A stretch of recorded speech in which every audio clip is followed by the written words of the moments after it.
তো বলছে যে আমি না জানো সকালবেলা উঠে এই ড্রেসিং টেবিলে আয়নার মধ্যে দেখি বাচ্চার ছোট হাতের ছাপ।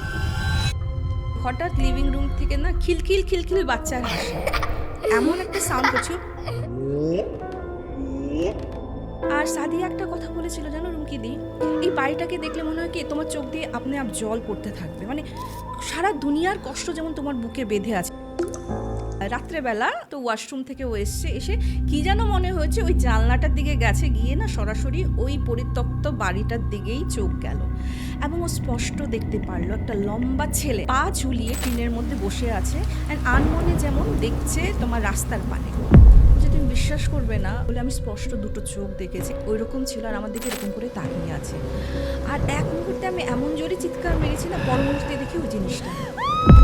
ওই দিন আমি স্বপ্নে দেখছি কি জানো, একটা কালো কাপড় পুরো লম্বা 7-8 ফিট লম্বা একটা মানুষ পুরো কালো কাপড়ে ঢাকা, একটা লাশকে না দড়ি দিয়ে টেনে টেনে নিয়ে যাচ্ছে। তখন টুম্পা ওই লোকটাকে বলে, বাবু খালি বলতো ছোট্টু এসেছে, ছোট্টু এসেছে আমার সঙ্গে।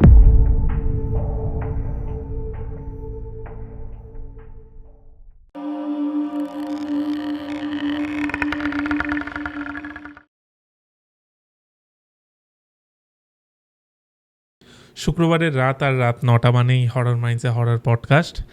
আজকের পডকাস্টে অনেক দিন পর, আপনারা হয়তো আপনাদের মনে হতে পারে যে এই তো রিলিজ হলো একটা, বাট স্টুডিওয়ে অনেক দিন পর রুমকিদি, কেমন আছো? আমি ভালো আছি, নমস্কার। আজকে আমরা বিভিন্ন ধরনের তোমার কাছ থেকে ঘটনা শুনবো।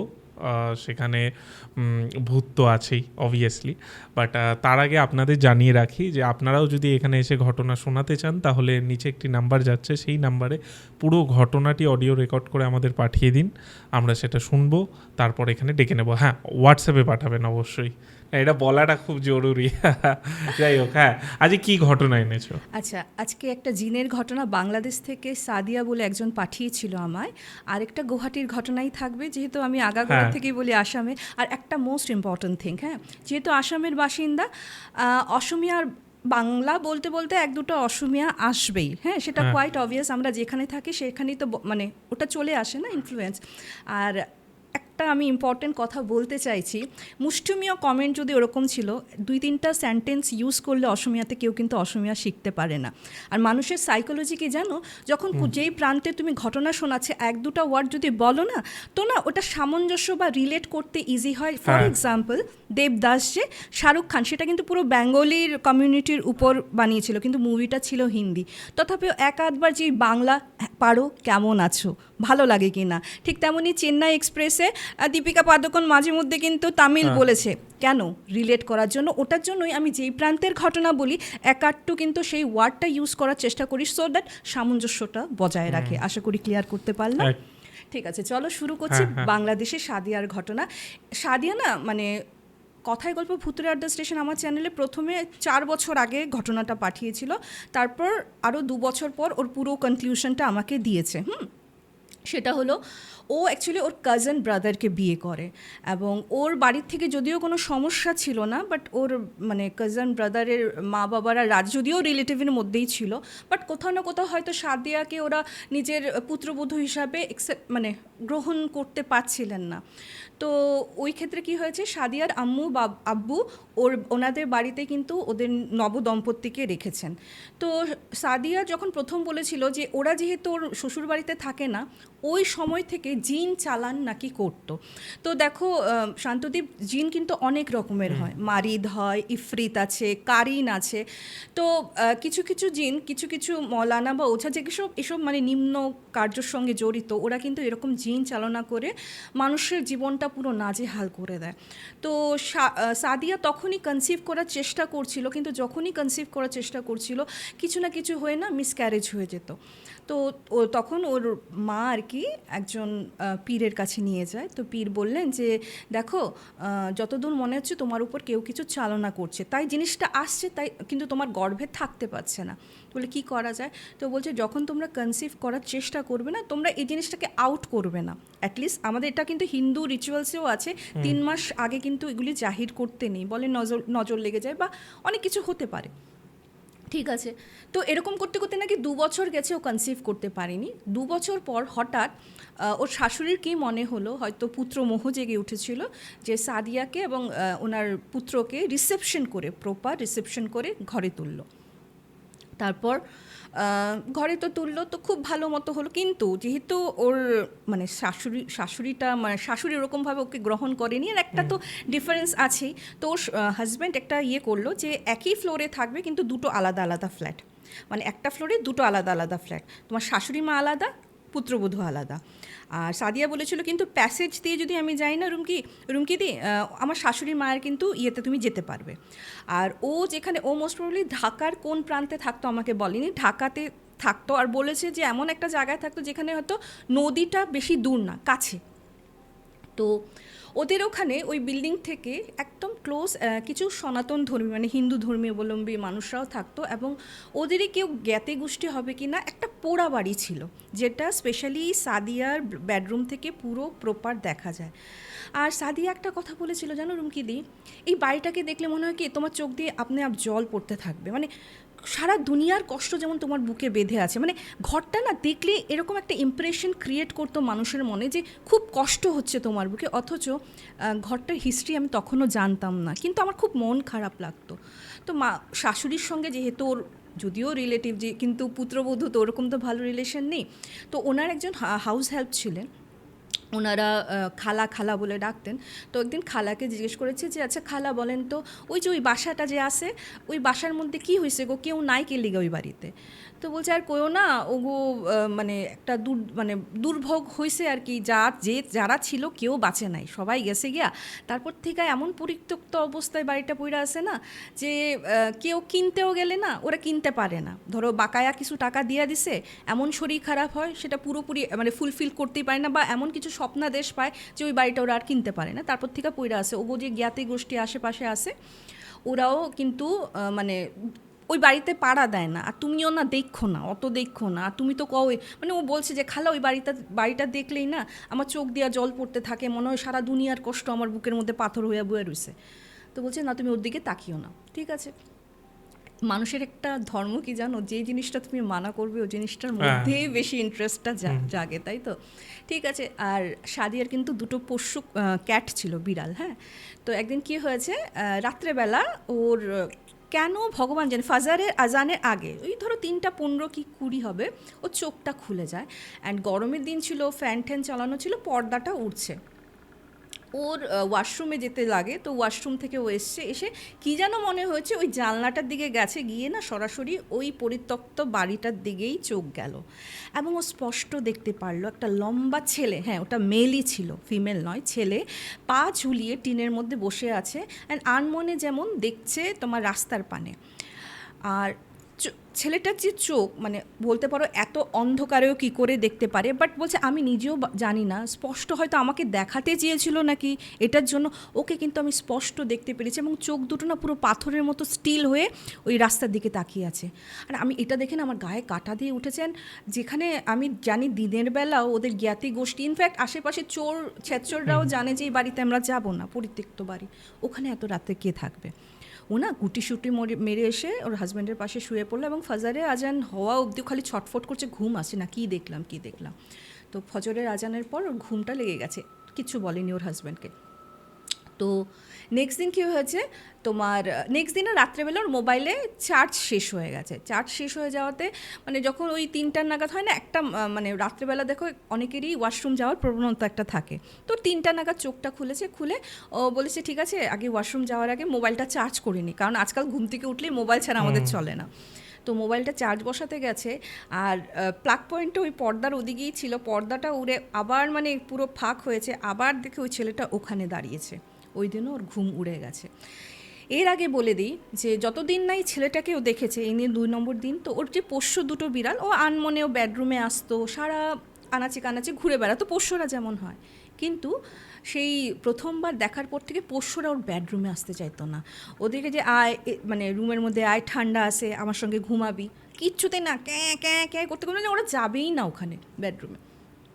তো মানে ও অবাক হলো। আরেকটা জিনিস সাদিয়ার সঙ্গে কী হওয়া শুরু করলো, যে এত বছরের জীবনে ছোটোবেলায় মা বাবার কাছে থেকেছে বা বিয়ের পর 2 বছর তো মা বাবার কাছেই থেকেছে, ওই বোবাই ধরে বলে যে, আমাদের বাংলাতে বোবাই ধরে বলে, বা স্লিপ প্যারালাইসিস যেটাকে বলে, ওই জিনিসটা অহরহ হওয়া শুরু করলো। স্পেশালি দুপুরবেলা তো ঘুমানো ছেড়ে দিয়েছে ভয়ের চোটে, কারণ দুপুরবেলা ঘুমোলেই ওর স্লিপ প্যারালাইসিস হতো। একদিন কি হয়েছে তোমার, ওর মানে যেহেতু ওর স্লিপ প্যারালাইসিস হতো, ওর জন্য না অন্য দুপুরবেলা ঘুমোতে চাইতো না। ওর হাজব্যান্ড দুপুরবেলা বলে গেছিলো আজকে কিন্তু মানে দুপুরবেলা বাসায় আসে খামু। তো ঠিক আছে, হাজব্যান্ড এসে আসার পর বলছে না একটু পাওয়ার ন্যাপ নিয়ে নিই, তারপর আবার কাজে যাব। তো সাদিয়াও কাজ টাজ শেষ, বলছে আমিও ঘুমিয়ে যাচ্ছি, কিন্তু আপনি যাওয়ার আগে আমার কিন্তু ডাইক্কা দেওয়া যাবেন। তো বলছে নাহলে আমার খুব অসুবিধা হয়, বোবাই এমনভাবে ধরে আমি হিলতে ডুলতে পারি না, আমার শরীর কেমন করতে থাকে। হ্যাঁ, তো বলছে যে ঠিক আছে। তো এই দৌরান কি হয়েছে, সাদিয়ার পিরিয়ড মিস হয়ে গেছে। যেহেতু আমি বললাম এতদিন ধরে ওরা ট্রাই করছে, অ্যান্ড ওরা এক্সপেক্ট করছিল মেবি যে কোনো মুহূর্তে গুড নিউজ আসতেই পারে। তো ওই মুহূর্তে কি হয়েছে, ওর হাজব্যান্ড দেখেছে ও অকাতরে ঘুমাচ্ছে। এখন একটা ঘুমন্ত মানুষকে এরকম করে ডেকে যেতে ওনার মনে সায় দেয়নি বলে ওকে ঘুমন্ত অবস্থায় রেখেই সাদিয়ার হাজব্যান্ড চলে যায়। অ্যান্ড চলে যাওয়ার পর তোমার মাগরিবের আজানের পর আগে আগে, যেটা আর কি সন্ধ্যার আজান বলে, ওর আগে আগে হঠাৎ ওই পুরো বডিও স্টিফ হয়ে গেছে, চোখ খুলতে চাইছে, চোখ খুলতে পারছে না, অনেক কষ্টে চোখ খুলেছে। খোলার পর বলছে তুমি বিশ্বাস করবে না, ও হয়তো আমার হাজব্যান্ড যাওয়ার সময় হয়তো পর্দাটা পুরো খুলে রেখে গেছে। ও কিন্তু 3 তলায় থাকতো। 3 তলায় এমন কিছু নেই যে দাঁড়িয়ে কেউ তোমার এরকম করে পিপ করবে, মানে উঁকি মারবে বলে। আমি স্পষ্ট 2টো চোখ দেখেছি। আমি জানি না সেটা মেল ছিল না ফিমেল ছিল, বাট একটা মানে মানুষের চোখ যেমন হয় ওই রকম ছিল, আর আমার দিকে এরকম করে তাকিয়ে আছে। আর এক মুহূর্তে আমি এমন জোরে চিৎকার মেরেছি না, পর মুহূর্তে দেখি ওই জিনিসটা নেই। এখন না আমার বেডরুমে একা একা থাকতে প্রচণ্ড ভয় করছে। ইন দ্যাট টাইম ও কিটে পরীক্ষা করে দেখলো ও প্রেগনেন্ট। ঠিক আছে, তখন ওর হাজব্যান্ডকে বললো যে আমরা কিন্তু মা বাবা হতে চলেছি, তো তুমি কিন্তু প্লিজ বলো না কাউকে, এখনও জানিও না, 3টা মাস যেতে দাও। তো ওর হাজব্যান্ড মানে কতক্ষণে ওর আম্মু আব্বুকে জানাবে যে আমি বাবা হতে চলেছি। ডেফিনেটলি প্রত্যেকের জন্য যেমন একটা মার জন্য খুব খুশির একটা খবর হয়, একটা বাবার জন্য খুব খুশির খবর, যদি সেটা এত আকাঙ্ক্ষিত একটা থাকে, বস্তু থাকে। তো ও মানা করেছে যে ঠিক আছে চলো, এটা তো তুমি কিট টেস্ট করেছো, 1 সপ্তাহ পর ডাক্তারের কাছে যাব, ডাক্তার যা বলবে তারপর কনফার্ম হবো আর কি। তো ওই দৌরান কি হয়েছে, আমি তো বললাম বিড়ালগুলি তো যেতেই চায় না, আর ও না ওই বেডরুমে থাকতে চাইতো না। একদিন কি হয়েছে, ওর হাজব্যান্ড সন্ধ্যা হয়ে যাচ্ছে, আসছে না, প্রচুর ভয় লাগছে। তো ওই ওনার শাশুড়ি মার যে হাউস হেল্প ছিলেন, পরিচারিকা, ওই খালাকে ডেকে নিয়ে আসলে, বলে খালা তুমি একটু বও না আমার কাছে, আমার প্রচণ্ড ভয় লাগতেছে। বলছে হ্যাঁ বৌমা বউ। তো এরকম করে কথা বলতে বলতে হঠাৎ দেখে, যেহেতু বললাম ওর রুমের একদম কাছেই ছিল সেই পরিত্যক্ত রুমটা, ওই টিনের চাল ছিল, তো মনে হচ্ছে টিনের চালে দেখবে হাঁটলে একটা স্টেপ বাই স্টেপ যদি কেউ হাঁটে একটা স্পষ্ট বোঝা যায়, ওরকম হাঁটার শব্দ। তো খালা বলে এই টিনের চালে মানে এই সন্ধ্যাবেলা কে হাঁটতেছে? বলছে তুমি শুনতেছো না? বলছে হ্যাঁ শুনতাছি, কোনখান থেকে হাঁটতেছে? তো খালা না এরকম করে চুপি মেরেছে, কিন্তু মানে বুঝতে পারছে যে ওই পরিত্যক্ত চালের থেকে মানে আসছে আওয়াজটা, কিন্তু কাউকে দেখা যাচ্ছিল না। তো খালা তাড়াতাড়ি পর্দা টর্দা দিয়ে মানে জানলা ভালো করে লাগানো আছে কিনা দেখে নিল। তো বলছে খবরদার গো, তুমি ওইদিকে একদমও চোখ রাখো না, হ্যাঁ আমি মনে তো হইতেছে ভালো জিনিস না, যে জিনিসটা আমি অনুভব করলাম। তো খালাও নাকি ঠেয়ে বলে চলে গেল। ঠিক আছে, তো 1 সপ্তাহ পর ডক্টরের কাছে যাবে। তো এই 1 সপ্তাহ দরুন সাদিয়া প্রচণ্ড ভয়ঙ্কর স্বপ্ন দেখলো। হ্যাঁ, তো প্রথম দিন যেটা দেখেছে, ওর নানি আর কি মৃত্যু হয়েছে ওনার। তো ও একদিন স্বপ্ন দেখছে, মানে ওর হাজব্যান্ডের সঙ্গে ঘুমিয়েছে। হ্যাঁ, আবার রাত্রেবেলা হাজব্যান্ডের সঙ্গে ঘুমালে কিন্তু বোবায় ধরতো না। কখন ধরতো? যখন দুপুরে ও একা ঘুমানোর চেষ্টা করতো, তখনই ওটা হাবি হতো। জেনারেলি আমরা জানি যে বোবায় ধরার, কিন্তু রাত্রেবেলা ঘুমালেও বোবায় ধরতে পারে, কিন্তু যেহেতু হয়তো হাজব্যান্ড থাকতো তাই কিন্তু রাত্রেবেলা বলে কোনো দিনও আমার কোনো প্রবলেম হয়নি। রাত্রেবেলা আমি একা দুপুরবেলা ঘুমোতে গেলে এই প্রবলেমটা হতো। কিন্তু তখন স্বপ্ন আসা শুরু করলো কি, ও দেখছে ওর, যেহেতু আমি বললাম ওর বিয়ের পরে তো মার কাছে ছিল, ওর নানির বাড়িও একদম সামনে ছিল। তো ও দেখছে উঠানে ও কী কাজ করছে, এবং ও স্বপ্নের মধ্যে কিন্তু এটা বুঝতে পারছে নানিকে যে দেখছে, নানি কিন্তু মৃত, নানি মৃত, বাট ওই নানি কোমর কেচে ধেয়ে আসছে। আর না, ও না ভয় পেয়ে গেছে, উঠে দাঁড়াচ্ছে যে নানি এরকম ধেয়ে কেন আসছে। নানির চোখ পুরো চেঞ্জ হয়ে গেছে, রক্তবর্ণ হয়ে গেছে, খুব রেগে যেমন ওর দিকে তাড়া করছে। ইন দ্যাট টাইম সাদিয়ার মা বলছে যে আম্মু তুই পালা, তোর নানি যাতে তোরে ধরতে না পারে, তুই শিগগিরই ঘরে ঢুক। আম্মুর কথা শুনে ও নাকি দৌড়ে ঘরে ঢুকে যায়। ও ধরফর করে ওঠে। সঙ্গে সঙ্গে সকালবেলা ওর আম্মুকে ফোন করে আম্মুকে বলেছিল মা কিটে যে পজিটিভ এসছে, আমি নেক্সট উইক আর কি যাবো ডক্টরের কাছে। তো আম্মুকে যখন বললো ও মা আমি না নানির স্বপ্নে দেখলাম এরকম এরকম আমার ধাওয়া করতেছে আর তুমি করতেছো শিগগিরই ঘরে ঢুক না তোর নানি যাতে তোরে ধরতে না পারে, তখন ওর মা উল্টা ওকে বকা দিল, বললো যে এই সময় তুমি বলছো তুমি মানে এক্সপেক্ট করছো, তুমি এরকম এগুলি ভাবছো নাকি, আলতু ফালতু একদম ভাববে না, তুমি কুরআন পড়ো, তুমি আয়াতুল কুরসি পড়ো, ঠিক আছে, তুমি আল্লাহকে স্মরণ করো, আল্লাহ থাকলে সব কিছু ঠিকঠাক হবে, এসব ভুলেও আনবে না, এখন খুবই ভালো ভালো চিন্তা করবে। বলছে আমি আমার আম্মুকে বুঝাতেই পারছি না, আমি তো এগুলি তো চিন্তা করছি না, এগুলি তো এমনি এমনি আসছে, কার ইচ্ছে করবে বলো তো রুমকিদি ওই সময় এগুলি ভাবার কথা, কিন্তু এগুলি তো আসছে, আর মৃত নানির কথা আমি ভাবিনি, কেন ভাবতে যাব।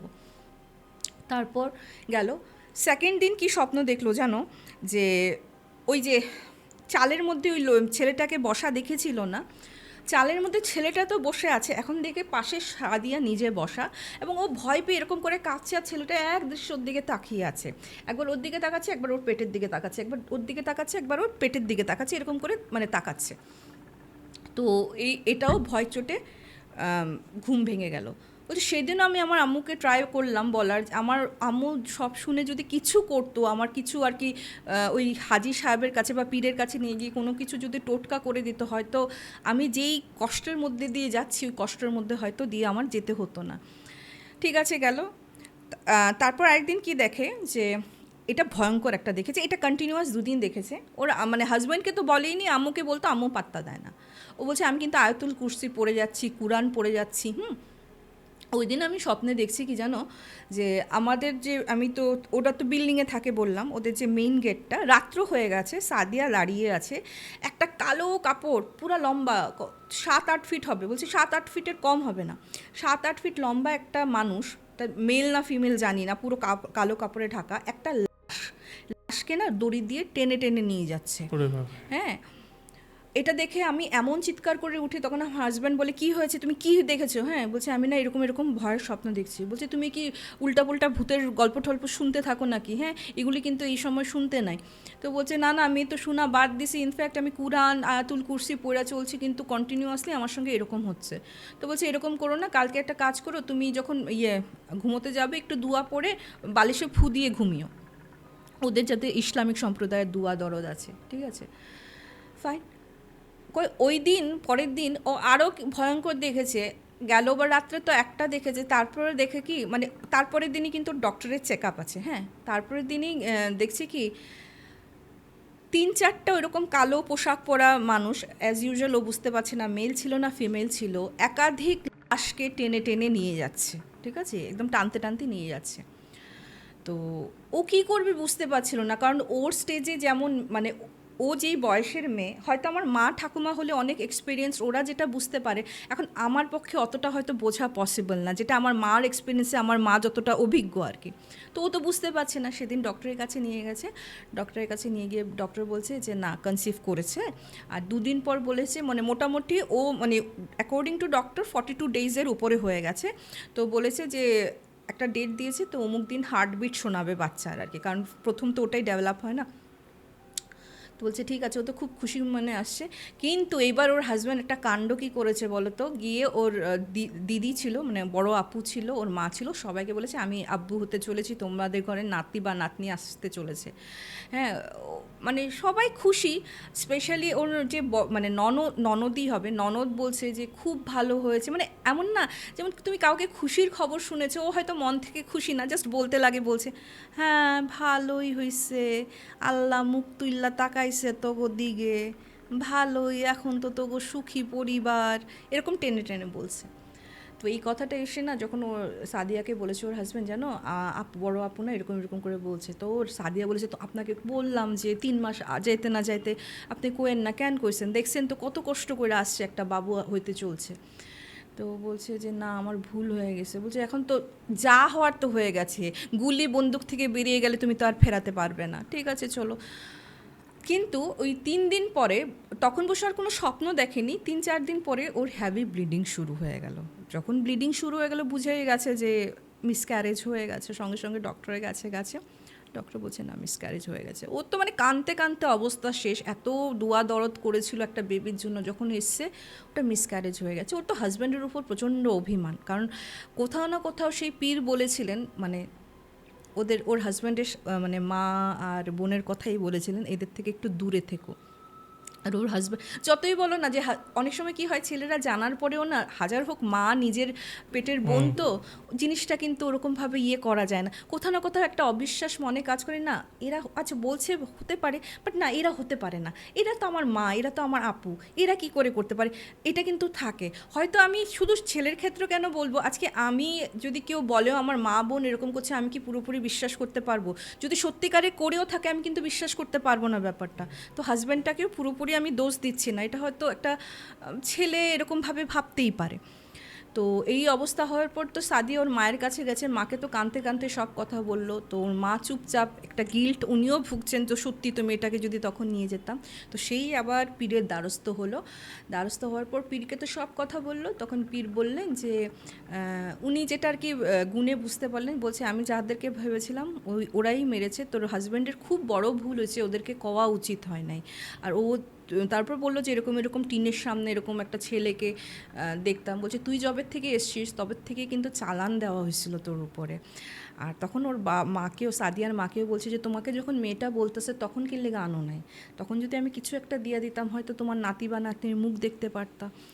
তারপর ওকে সাদিয়াকে হিদায়ত দিল, নেক্সট টাইম যখনই তোমরা চেষ্টা করবে কাউকে কিছু বলবে না, এবং কেউ কিছু দিলে খাবে না, স্পেশালি মিষ্টি জিনিস দিলে কেউ খাবে না। আর তাছাড়া তোমার যখন একজনের উপর ডাউট আছেই, যতটুকু পারো দূরত্ব মেনটেন করে চলো, অ্যাটলিস্ট কিছু দিলে খেও না। হ্যাঁ, আবার বললো বস্ত্রতেও নাকি, মানে কাপড় চোপড়েও করেও নাকি টুকটাক করে দেয়, বলছে কাপড় চাপড়ও মানে গিফট হিসাবে দিলেও তুমি পরো না আর কি, রেখে দিও। তো যাই হোক, এই ধরো 15 দিন আগে, আমি এখনও আমার চ্যানেলেও এই জিনিসটা বলিনি, ওর কিন্তু একটা বেবি মেয়ে হয়েছে। 2 বছর আগে ঘটনাটা শুনিয়েছিল, 2023-তে এসেছিল, 26 বলছে আমার একটা মেয়ে হয়েছে। তা আমি কংগ্রেচুলেশন জানালাম। তো যাই হোক, সব ভালো যার শেষ ভালো যার সব ভালো তার, ওরকমই আর কি। তো যাই হোক, এই ছিল একটা ঘটনা। আচ্ছা, না যাক, শেষমেশ একটা মানে খুশির খবর পেয়েছে, এটাই হচ্ছে অনেক। নেক্সট টাইম আশা করছি বলেও নি। হ্যাঁ হ্যাঁ, না হয়তো বলেনি, কারণ নালে তো একদমই তাই। একবার শিক্ষায়, না ও আমাকে বলেছিল যে এবার আমি ভেবেছি আপু যখন হবে না, আমি আমার আম্মুর বাড়ি চলে যাবো, আমার বাড়ি চলে গেলে তো আর কিছু হবে না, আর কিছু জানতেও পারবে না, কিছু হবেও না। ওটাই বেশ ভালো, মানে শেষটা বেশ ভালো হলো, কারণ আমরা অনেক সময় অনেক ঘটনা শুনি শেষটা খুব মর্মান্তিক হয়, তো খারাপ লাগে সেগুলো শুনলে, বাট এটা বেশ ভালো লাগলো ঘটনাটা শুনে। নেক্সট কি ঘটনা আছে? আচ্ছা, যেহেতু আচ্ছা ঘটনাটা মানে কি বলবো, একটা অ্যাপার্টমেন্টেরই ঘটনা, কিন্তু এটা দুবারে এসছে। প্রথমবার যখন কথায় গল্প আমি শুরু করি 2021-এ, যে পাঠিয়েছে আমি হয়তো ওরকমভাবে নাম প্রকাশ করবো না, টুম্পা বলে বলবো, আর তার সঙ্গে আমার ফ্যামিলি পরিচিতি। হ্যাঁ, অ্যান্ড যেহেতু দুজনেই গভর্নমেন্ট সেক্টরে আছে, আমি নাম প্রকাশ করতে পারছি না এখানে। অ্যান্ড এমনই ভালো রিলেশন যে ওদের বাড়িতে আমি সকাল থেকে বিকেল থেকেছি, তার মানে বুঝে যাও। ঠিক আছে, আমি যখন ওই বাড়িতে যাই, আমি পার্টিকুলার একটা রুমে ঢুকেই আমি ওকে বলেছিলাম, জানিস তো আমার না এই রুমটা ভালো লাগছে না। তো বলছে তোমারও মনে হচ্ছে? হ্যাঁ। আমি বললাম হ্যাঁ রে। তখন ও আমাকে কিছু বলেনি। তারপরে তো ঘটনাটা এসছে, ঠিক 2 বছর পর নগাঁওয়ের মামন দাস, ও অসমিয়া কিন্তু বিয়ে করেছে বাঙালিকে। ও যেমন টুম্পার 3A 3 তলার এতে থাকতো, আর মামুন 2 তলার 2A, মানে উপর নিচ। মামুন নিয়েছিল হলো তোমার নিচের ফ্লোরটা। যেহেতু আমি মানে ওইখানেরই বাসিন্দা এবং ওই অ্যাপার্টমেন্টে আমি থেকেছিও, জানি অ্যাপার্টমেন্টটার নাম। তো যখন মামুন বলেছে, আমি মামুনকে বললাম যে তুমি ওই এপিসোডটা দেখো, তোমার এই বিল্ডিংয়ে, মানে ঠিক তোমার উপরতলারই ঘটনা আমি শেয়ার করেছি। তো এতটাই মারাত্মক ঘটনা। শুরু করছি। তো 2021-এ ও পুরো আমাকে ঘটনাটা বললেও আমি 2019-এ গেছিলাম, আর কোভিডের আগে ওরা কিন্তু বাড়িটাকে ছেড়ে দিয়েছিল। হ্যাঁ, তো এখানে হাজব্যান্ড অ্যান্ড ওয়াইফ দুজনে কিন্তু গভর্নমেন্ট এমপ্লয়ি, একজন ব্যাংকিং সেক্টরে আছে আর একজন আসাম স্টেট কোনো বোর্ডে আছে, নামটা উল্লেখ করছি না, বেশ দুজনেই ভালো ডেজিগনেশনে আছে। তো ওনারা শ্বশুর শাশুড়ির সঙ্গে থাকেননি কেন? বিকজ শ্বশুর শাশুড়ি জীবিত, অ্যান্ড দে আর মানে পুরোপুরি মানে বড় বৌমা আর বড় ছেলের উপর ডিপেন্ডেন্ট। মানে ওর মা মানে টুম্পার শ্বশুর শাশুড়ির কথা বলছি, যেহেতু দিদি শাশুড়ি অসুস্থ, দাদা শ্বশুর অসুস্থ, তাই শ্বশুর শাশুড়ি ওই পৈতৃক বাড়ি ছেড়ে টুম্পাদের কাছে আসতে পারছেন না। তো মানে শ্বশুরমশাই তবুও যদিও বা আসতে পারতেন, শাশুড়ি মা একদমই আসতে পারতেন না, যেহেতু ওনার পুরোপুরি টেক কেয়ার করতে হতো ওনার শ্বশুর শাশুড়িকে। তো ওই ক্ষেত্রে কি হয়েছে, যখন মানে ওর ছেলে হয়, ছেলেটা তখন ধরো 2 বছর মোটামুটি কথা বলতে পারে। তো ওকে না একটা স্থানীয় ক্র্যাশে দিয়েছে।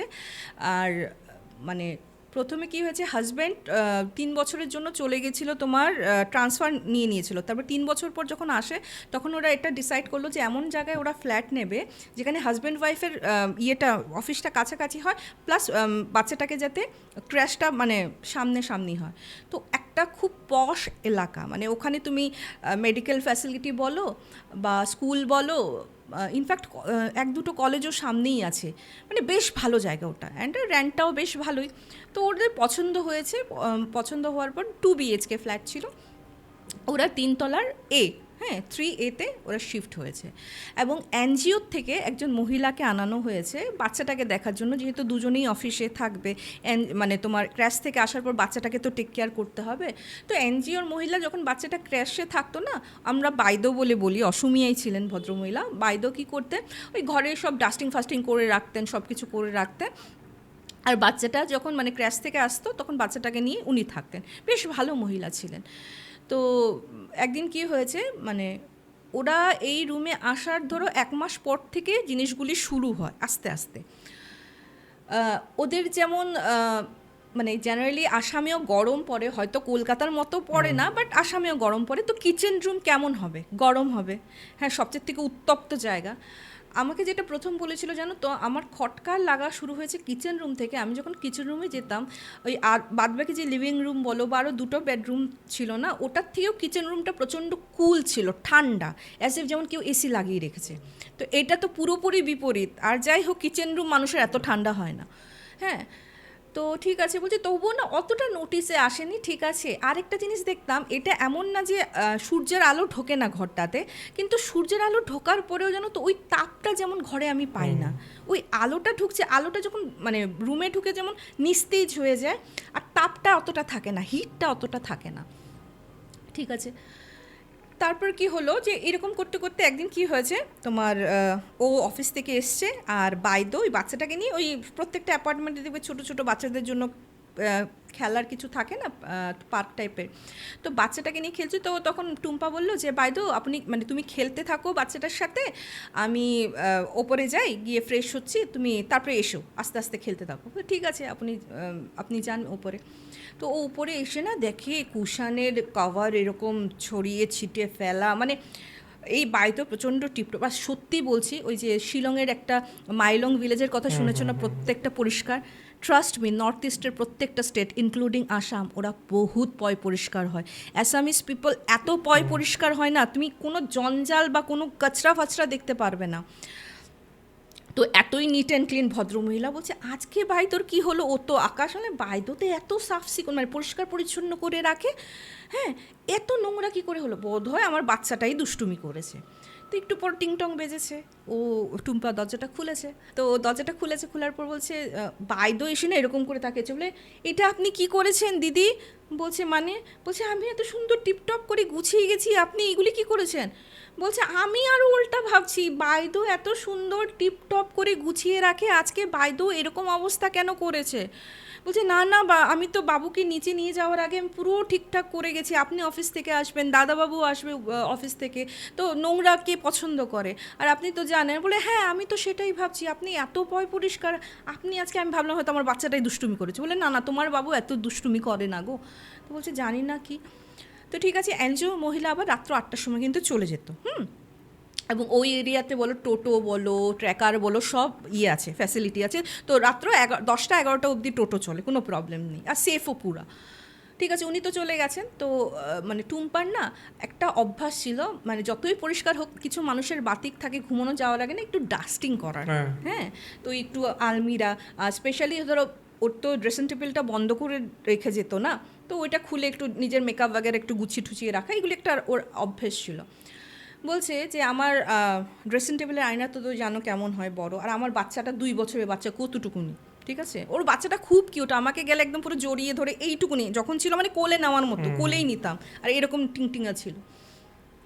তো বলছে যে আমি না জানো সকালবেলা উঠে এই ড্রেসিং টেবিলে আয়নার মধ্যে দেখি বাচ্চার ছোট হাতের ছাপ, ঠিক আছে, বাচ্চার ছোট হাতের ছাপ।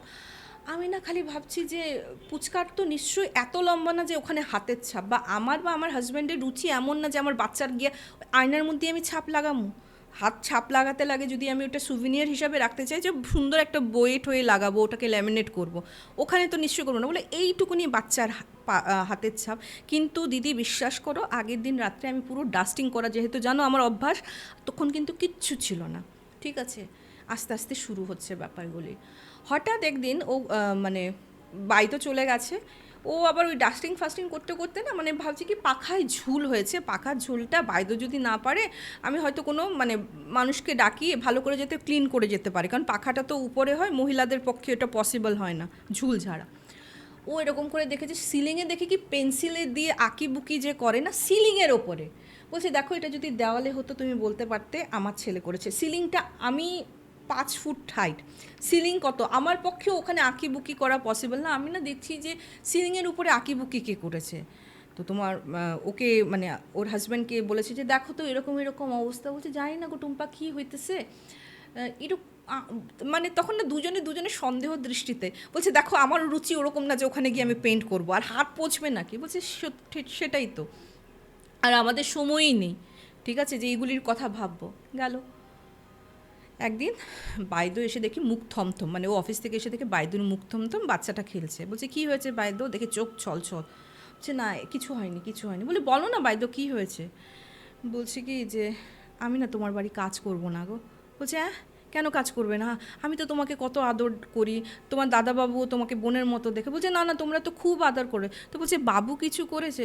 বলছে না তোমার ছেলেও খুব লক্ষ্মী গো, বাবু কিচ্ছু করেনি। বলে কেন। বলে জানি না গো আমার খুব ভয় লাগে। বলছে তুমি এরকম করো না বাইদো, এরকম বাচ্চাটাও তোমার সঙ্গে এতটা অ্যাটাচ হয়ে গেছে, তুমি আছো বলে আমরা নিশ্চিন্তের চাকরিতে যেতে পারছি, এরকম করো না। হ্যাঁ, তো অনেক বুঝিয়ে ঠুজিয়ে ওকে রেখেছে। 2 দিন পর এসে দেখে বাচ্চাটাকে নিয়ে বাইদো কোলে নিয়ে দাঁড়িয়ে আছে, আর মানে পুরো চোখ মুছছে খালি। বলে কী হয়েছে বাইদো।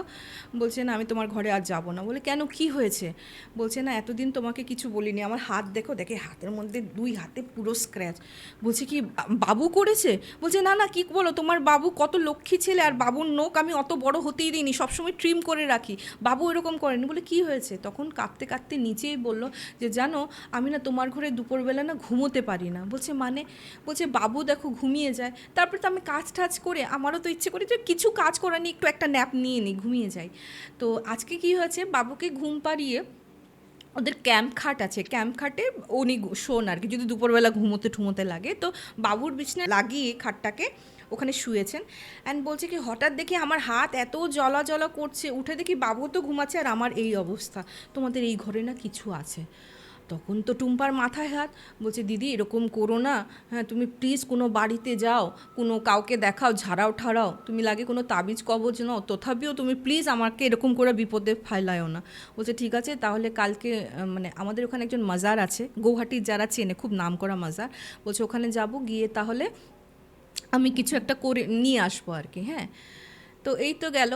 এদিকে না টুম্পার সঙ্গেও কিন্তু কিছু হচ্ছে, কিন্তু দিদি যদি ভয় পায় ও মুখ খুলছে না। ওর হাজব্যান্ডকে একাধিকবার বলেছে, স্পেশালি ও যখন রান্নাঘরে যেত ওর মনে হতো কি বাচ্চা এসে কেউ কেতু কেতু কেতু কেতু দিয়ে রয়েছে, অথচ হয়তো ওর হাজব্যান্ডের সঙ্গে বাচ্চা খেলছে, এরকম ওর অনুভূতিগুলি হতো। আর সিঙ্কের সামনে যখন বাসন ধুতে যেত ওর সবসময় মনে হতো কি পায়ের মধ্যে কেউ কেতু কেতু দিচ্ছে। তো প্রথমে আরশোলা ভেবেছে, তো হিট থেকে ধরে লক্ষ্মণ রেখার থেকে ধরে সব দেওয়া। বলছে ককরোচ এমনি দেখি না, কিন্তু মনে হয় কি তখন ওখানে কেউ কেতু কেতু দিত। তো তাড়াতাড়ি দেখতে যাই, দেখি কিছু নেই। তো আমি এই জিনিসটা বুঝতে পারিনি।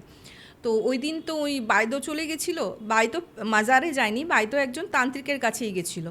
তো তান্ত্রিক বলছে যে তুই একটা কাজ কর, যেই বাড়িতে কাজ করিস সেই ভদ্রমহিলাকে আমার কাছে আসতে বল। তো উনি তো ভয় পাচ্ছেন, বলছে তোর ভয় পাওয়ার কোনো দরকার নেই, টার্গেট তুইই না, তুই ওই জিনিসটার টার্গেটই না, তোকে হয়তো মানে কিছু একটা বাধা বিঘ্নর জন্য তোকে হয়তো অ্যাটাক করেছে, বাট টার্গেট তুই না, টার্গেট ওইখানে কি বাবু আছে, তুই বাবুকে দেখিস। বলে হ্যাঁ, টার্গেট বাবু আর বাবুর মা, ঠিক আছে, তুই ওনাকে আসতে বল। তো সেদিন দৌড়াতে গেছে, বলছে না তোমাকে না যেতে বলেছে গো, আমাকে বলেছে আমি তো টার্গেট না, টার্গেট মানে অসমিয়াতেই উনি বলছেন আমি তো টার্গেট না, বাবু আর তোমাকে যেতে বলেছে। তো ও বলছে ঠিক আছে। তো ও আবার শাশুড়ি মাকে ফোন করে বলে যে মা এরকম এরকম হয়েছে, আমি যাব নাকি? তো বলছে যে তখন মানে শ্বশুর মশাই কিন্তু এইরকম অনেককে জানেন। ফর এক্সাম্পল একটা মন্দির আছে আমাদের কি বলে ফেন্সি বাজারের চত্বরে, ওই পুরোহিতের সঙ্গে শ্বশুরমশাইয়ের বহুত মানে খুবই ভালো চেনা জানা। হ্যাঁ, ইনফ্যাক্ট ওনার থ্রোতে আমিও গেছিলাম আর কি, যেহেতু আমি ভূত প্রেরত নিয়ে এত বছর 5 বছর ধরে কাজ করছি, তো শরীর বন্দনা টন্দনা উনিও কিন্তু আমার করে দিয়েছেন। আমি ফার্স্ট টাইম পাবলিকলি বলে দিলাম ব্যাপারটা। যাই হোক, তো শ্বশুরমশাই যখন বললেন যে হ্যাঁ হ্যাঁ ওনার কাছে যেতে পারো, উনি খুব ভালো কিন্তু একজন, আর ওরকম লোভ লালসা নেই, আর বলবে যে তুমি অমুকের পুত্রবধূ। ঠিক আছে, গেছে। যাওয়ার পর মানে এক এক করে না উনি জিজ্ঞেস করছে আর টুম্পা সব উত্তর দিচ্ছে এরকম এরকম হয়েছে। তখন বলছে কি যে শোনো, ওখানে একটা বাচ্চার আত্মা আছে, যে অজাত শিশুর আত্মা। হ্যাঁ, অজাত শিশুকে মায়ের গর্ভস্থ অবস্থায় যারা মৃত্যুবরণ করে, 9 মাসের অবস্থায় বাচ্চাটা মৃত্যুবরণ করেছিল। এবং আমাদের একটা, আমি জানি না কেন আমাদের শাস্ত্রে এই জিনিসটা নেই যে গর্ভেও যদি বাচ্চা মারা যায় না, ওর কিন্তু কোনো রকমের ক্রিয়া হয় না, ওই কবরস্থ করে দেয় ঠিকই, কিন্তু আমার মনে হয় যখন একটা বাচ্চার গর্ভে আর কি ওর আত্মা চলে আসে, যদি ভগবান না করুক ওই সময় গর্ভ চলাকালীনই যদি বেবিটার ডেথ হয়, আমার মনে হয় কিছু রিচুয়ালস থাকা উচিত। তো যেহেতু কোনো রিচুয়ালস করা হয়নি, অ্যান্ড মানে যারা আর কি ওই বাড়িতে ভাড়া থাকতে হয়তো ওদেরই ওই মহিলারই কিছু হবে, তো আত্মাটা রয়ে গেছে। অ্যান্ড যেহেতু বাবু বাচ্চা, ওর সঙ্গে ইন্টারাক্ট করতে চায়, তখন টুম্পা ওই লোকটাকে বলে, বাবু খালি বলতো ছোট্টু এসেছে, ছোট্টু এসেছে, আমার সঙ্গে খেলতে আসবে। তো তখন বোঝা গেল যে মাসিকে কেন, মানে বাইদোকে কেন আক্রমণ করতো, যেহেতু বাইদো সবসময় ওর চোখে চোখে রাখতো, ছোট্টুর সাথে খেলতে পারতো না, ওটার জন্যই বাইদোকে আক্রমণ করা। তো যাই হোক, ওদেরকে বলেছে, আর বলেছে ইমিডিয়েট ঘর ছাড়ো। এখন ঘর কি করে ছাড়বে? তো বলছে যে ঘর ওরকমভাবে ছাড়বে না, তোমরা যে ঘর ছাড়ছো এই কথাবার্তাটা কিন্তু ঘরে আলোচনা করবে না, ইনফ্যাক্ট ফোনেও বলবে না। তো শ্বশুরমশাইয়ের শরণাপন্ন হলেন, যেহেতু শ্বশুরমশাই অনেক পুরানো বাসিন্দা গৌহাটির। তো শ্বশুরমশাই বলছে যে ফোনে ঘর ঠিক হয়ে গেল। বলছে একটু তোমাদের যে এরিয়াটা থাকো তার থেকে 10 মিনিট আগে। বলছে তবুও ভালো, অ্যাটলিস্ট এইসব ঝঞ্ঝাট থেকে তো বাঁচবো। তখন বললেন, তন্ত্রসাধক বললেন যে তোমরা একটা একটা করে জিনিস বার করবো, ও যাতে বুঝতে না পারে তোমরা বাড়িটা ছাড়ছো, যদি বুঝতে পারে তোমরা কিন্তু ছাড়তে পারবে না। তো ও মানে আমাকে টুম্পা যেটা বলেছে, বলে আমি 2 মাসে ঘর খালি করছি। ফর এক্সাম্পল যেমন শুনিয়ে বলতাম এই ফ্রিজটা খারাপ হয়ে গেছে, এই তো মেকানিকের বাড়িতে কত টাকার দণ্ডি গেল, ইস আমার সোফাটার বার্নিশটা উড়ে গেছে, এখন যদি আমার কোনো ম্যানেজার চলে আসে কি বলবে যে কোন এমপ্লয়ির বাড়ি গেছি, গেল। বাবা খাটটা দিয়েছিল বিয়েতে, ইস পায়াটা ক্ষয়ে যাচ্ছে, ওই খোলো এটাকেও ঠিক, এরকম করে করে জিনিসপত্র বার হওয়ার পর আস্তে ধীরে লাস্ট টাইম ওর শ্বশুরমশাই এসে বাদবিকিটা করে বের করে নিয়ে আসে। তো এই তো গেল, এইভাবে ও মুক্তি পেল, কিন্তু পুরোপুরি আত্মাটার কিন্তু কিচ্ছু করেনি। পরে আশেপাশে মানুষকে জিজ্ঞেস করেছিল, তো বললে হ্যাঁ তোমার আগে যারা থাকতো না, মহিলার মানে 2টো সন্তান ছিল, 3 নম্বর সন্তান হতে গিয়ে ওটা পেটেই আর কি 8 মাসে আর কি ইয়েটা হয়ে যায় আর কি, মিসক্যারেজ হয়ে যায়। তো নর্মাল ডেলিভারি করতে হয়, কারণ 8 মাসের বাচ্চা তো বেশ বড়ই হয়ে যায়, কিন্তু বাচ্চাটা জীবিত ছিল না। তো অ্যাজ ইউজুয়াল কোনো রকমের কাজ টাজ করা হয়নি।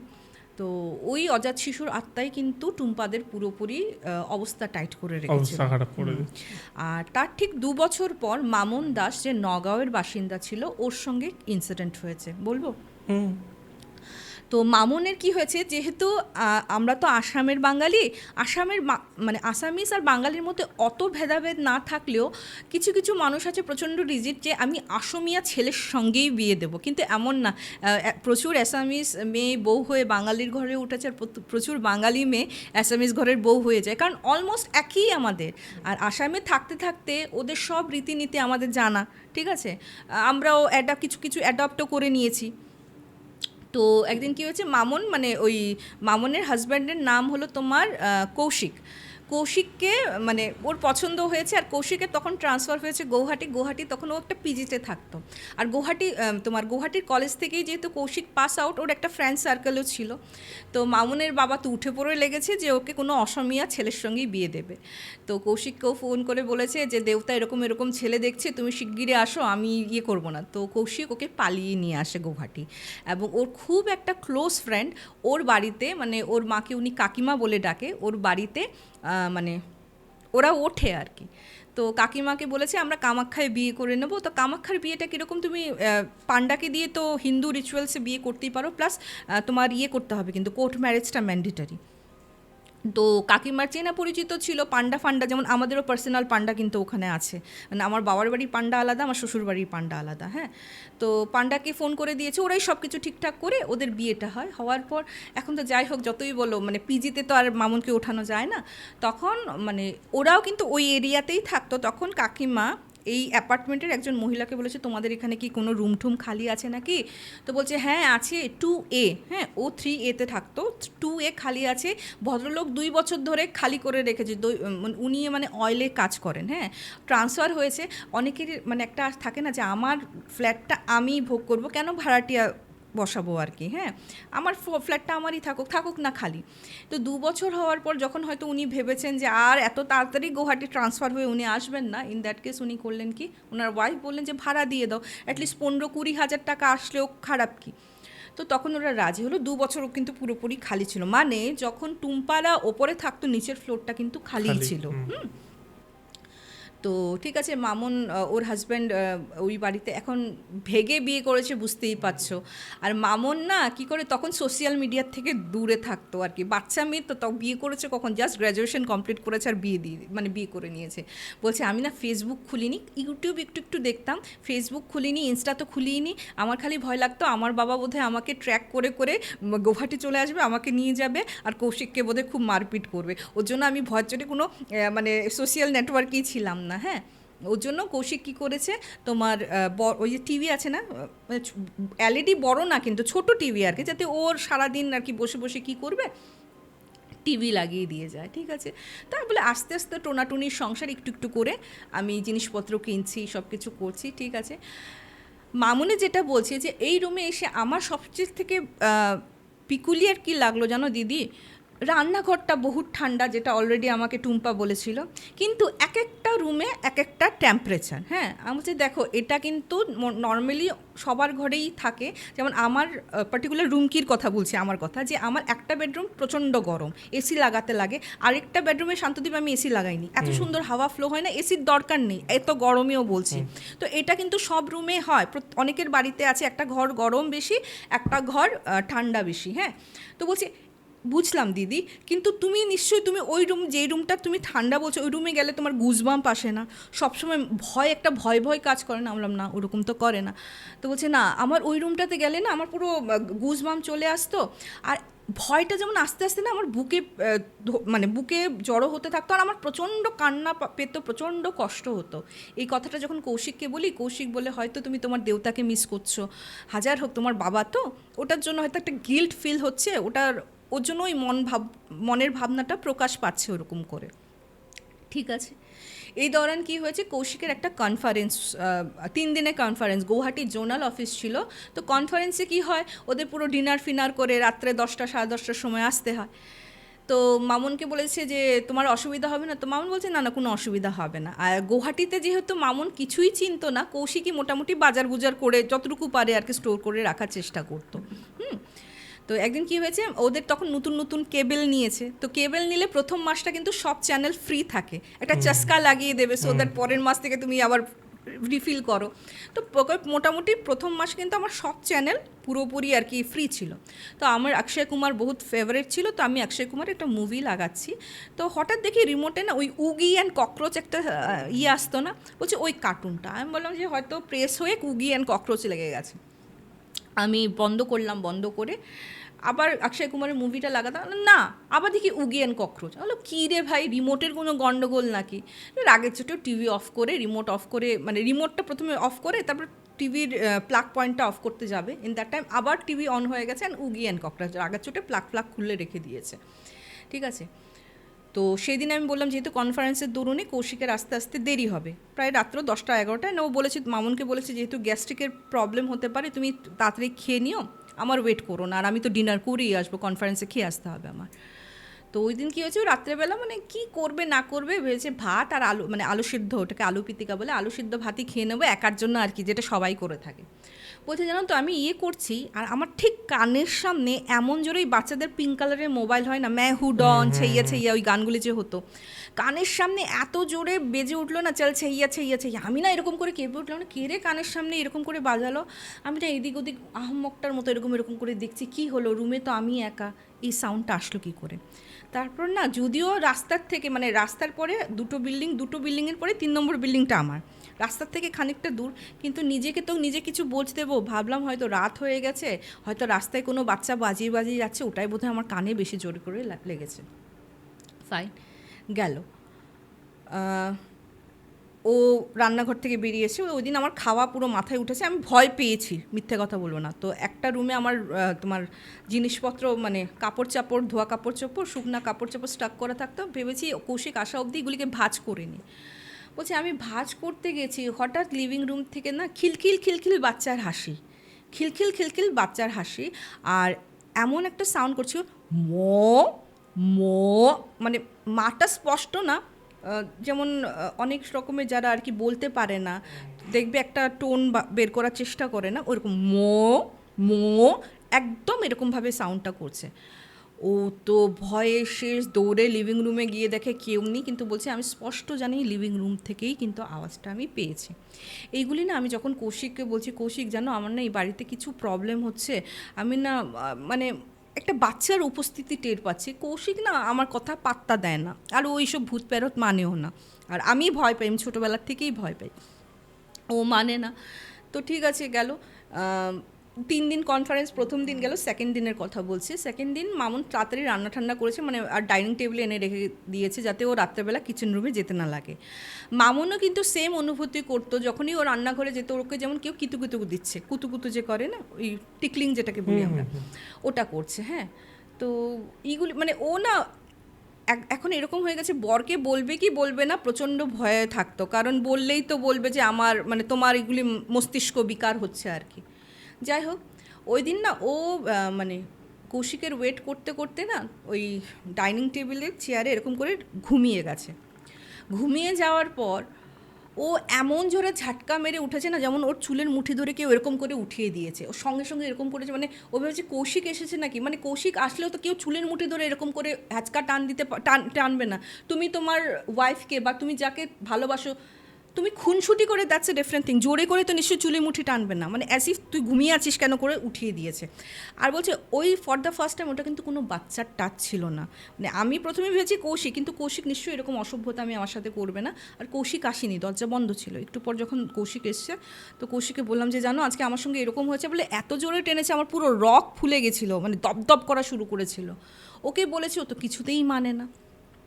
গেল, ওটা 2 নম্বরের কনফারেন্সের দিন গেল। 3 নম্বর কনফারেন্সের দিন কি হলো, ওই দিন বলছে আমি কিচ্ছু বুঝতে পারছি না, আমি কোন রুমে গেলে আমি সেফ থাকবো, আমার সব রুমেই ভয় লাগছে, আমি নিচে যাব কিন্তু নিচে গিয়ে কতক্ষণ থাকবো, কৌশিক আসবে রাত্র 11টায়, সন্ধ্যা 7টার থেকে 11টা 4 ঘন্টা আমি নিচে থেকে কি করব।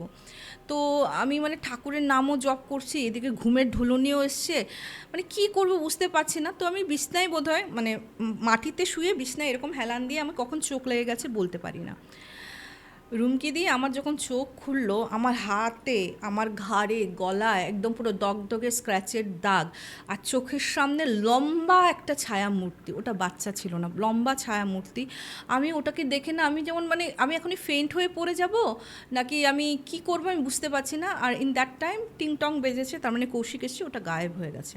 তো কৌশিককে যখন দেখিয়েছে এসব, কৌশিক তবুও মানে না, বলে তোমার নখ দেখো কত বড় বড়, ঘুমের চোখে নিজেই আঁচড় দিয়েছো, ঠিক আছে দেখো তোমার যদি প্রবলেম হচ্ছে আমি আস্তে ধীরে ঘর খুঁজবো, কিন্তু একটু সময় লাগবে, তো এটা তো গৌহাটি, পট করে পাবো না তো, আর এখানে তো চেনা জানা নেই, কাকিমার থ্রোতে আমি পেয়েছি। তো ও তো মানে কান্নাকাটি শুরু করে দিয়েছে, আমার তো বাবার বাড়িও নেই যে বাবার বাড়ি যাব, আমি তোমার সঙ্গে পালিয়ে এসেছি, এখন তো বাবার বাড়ির রাস্তাও আমি নিজে বন্ধ করে এসেছি, আমি কার কাছে যাব, বলে মেয়েটা কান্না শুরু করেছে। তো কৌশিকের হয়তো একটু মায়া দয়া লেগেছে, তো কৌশিক ওকে নিজের ভাত ঠাত করে খাইয়ে দিয়ে বলছে তুমি ঘুমাও, আমি জাগা আছি, তুমি নিশ্চিন্তে ঘুমাও, কিচ্ছু হবে না, আর আমি যত দ্রুত পারি বাড়িটা ছাড়ার চেষ্টা করছি। ঠিক আছে, তো ওর তো মানে অবস্থা, মানে ইয়ের অবস্থা তো খুবই খারাপ। তো মামুন না উঠতে উঠতে দেখে 9টা বাজে, 9টা বাজে যখন উঠে দেখে কি ওদের এখানে প্লাস্টিকের চেয়ার কিছু কিনেছিল কৌশিক, প্লাস্টিকের চেয়ারের সামনে না কৌশিক এরকম করে থম মেরে বসা। তখন বলছে, মামুন বলছে কি হলো, তুমি অফিস যাবে না? বলছে না। বলছে তুমি এরকম করে থম মেরে কেন বসে আছো? বলছে তুমি যে এতদিন বলতে আমি বিশ্বাস করিনি মামুন, আজকে আমি নিজে দেখেছি। বলছে কী দেখেছো তুমি? তো বলছে যে আমি না মানে ওদের রান্নাঘরের দরজা আছে, মানে দরজা খুলে রান্নাঘরে প্রবেশ করতে হয়, তো রাত্রেবেলা ওরা দরজাটা টেনেই ঘুমায়। বলছে তুমি তো ঘুমোচ্ছে, আমি ভেবেছি দুজনের জন্য চা বানাবো, তুমি একটু ফ্রেশ মেহসুস করবে, অনুভব করবে, তাই গেছি। আমি জাস্ট দরজাটা খুলেছি, দেখি সিঙ্কের নিচে একটা বাচ্চার অবয়ব গুটিসুটি মেরে এরকম করে বসা। যেই আমাকে দেখেছে ওটা কিন্তু গায়েব হয়ে গেছে। তো তুমি এখন বিশ্বাস করছি তুমি কিন্তু ভুল দেখোনি। তো বলছে এখন কী করা যায়? ওই কাকিমার শরণাপন্ন হয়, যেই বাড়িটা দেখে দিয়েছিল। তো কাকিমা বলছে তো তোমরা আগে কেন বললে না? আমার বাড়ি তো ছিল। বলছে না না, আমরা তো বিয়ের আগেও তোমার বাড়িতে উঠেছিলাম, সবসময় কিছু হলে তোমার বাড়িতে ওটাও তো কেমন লাগে। তো কাকিমা ওনার ছেলেকে নিয়ে এসে ওই দুটাকে নিয়ে যায়, নিয়ে এসে বলছে যতদিন বাড়ি না পাও তোমরা আমার বাড়িতে থাকবে। তো আর যেহেতু নতুন বিয়ে হয়েছে, আমি ওই মাজার শরীফের কথা যে বলেছিলাম, ওটা আমাদের খুব একটা ভালো এরিয়াতে, আর সবাই জানে ওখানে এরকম মানে জিন বলো বা ভূত প্রেরত যদি ধরে ওই মাজারে নিয়ে যায়। তো নিয়ে যাওয়ার পর ওই পীর বাবাও বলেছিলেন, কিন্তু পীর বাবা আরেকটা কথা বললেন, এখানে বাচ্চার আত্মার সঙ্গে সঙ্গে আরেকটা বড় আত্মাও আছে। আচ্ছা, ঠিক আছে, বড় আত্মাও আছে, অ্যান্ড তোমরা ওই ঘরে যেও না, আর যতটুকু পারো দূরে থেকো। তো আমার কি মনে হয় শান্তদীপ, এত বছর ধরে তো এগুলি এত মানে 1200-র উপরে এপিসোড চলে এসছে আমার চ্যানেলে, আমার কি মনে হয় নেগেটিভ কিন্তু নেগেটিভকে অ্যাট্রাক্ট করে। বাচ্চাটার সোলটা ছিল, যেহেতু ওইখানে কেউ থাকতো না টুম্পারা ছাড়ার পর, ও হয়তো আপ ডাউন করতো, 2 বছর ধরে কিন্তু পুরো খালি ছিল। আর এটা কিন্তু কথায় আছে 1 সপ্তাহের বেশি কিন্তু ঘর খালি রাখতে নেই, কেউ না কেউ এসে হয়তো অ্যাটলিস্ট একটা ধূপকাঠি জ্বালিয়ে যেতে হয়, পুরো এমটি রাখতে নেই। ওরা কিন্তু এই ভুলটাই করেছিলেন। আর ওই বাচ্চার আত্মা যেহেতু ছিল, ওই যে ভয়ঙ্কর অ্যান্টিটিটা ওটার অ্যাট্রাকশন চলে এসছে। আর একটা কথা বলতে ভুলে গেছি, টুম্পার যে তান্ত্রিক, ও কি বলতো ওই বাচ্চার আত্মাটা কোথায় থাকতো জানো?